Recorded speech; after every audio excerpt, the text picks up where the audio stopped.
இந்த பாதைகளை நான் எப்படி கடக்க போகிறேன் என்று நீ கண்ணீரோடு, வேதனையோடு, துக்கத்தோடு இந்த இடத்துல நீ கடந்து வந்திருக்கலாம். இன்றைக்கு நீ இடைவிடாமல் கர்த்தருக்கு ஸ்தோத்திர பலி செலுத்து. எல்லா நேரங்களிலும் கர்த்தருக்கு நீ ஸ்தோத்திர பலி செலுத்து. ஏசப்பா உமக்கு ஸ்தோத்திரம் ஸ்தோத்திரம் என்று சொல்லி இப்பொழுதே நீ பலி செலுத்த ஆரம்பித்து விடு. கர்த்தர் உன்னை வர்த்திக்க பண்ணுவார். உன் குறைவுகள் நிறைவாக போகிறது. உன் தேவைகள் சந்திக்கப்பட போகிறது. உன் வாழ்க்கைக்கு விரோதமான தடைகள் நீங்க போகிறது.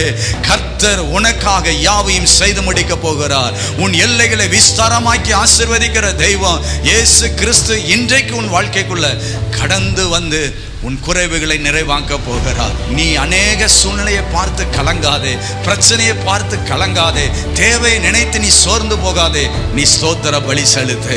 ஏசப்பா உமக்கு ஸ்தோத்திரம், இயேசுவே உமக்கு ஸ்தோத்திரம் என்று சொல்லி நீ பலி செலுத்தி கொண்டே இரு. கர்த்தர் உன் கூப்பிடுதலின் சத்தத்துக்கு செவி கொடுத்து உன் குறைவை நிறைவாக்க போகிறார்.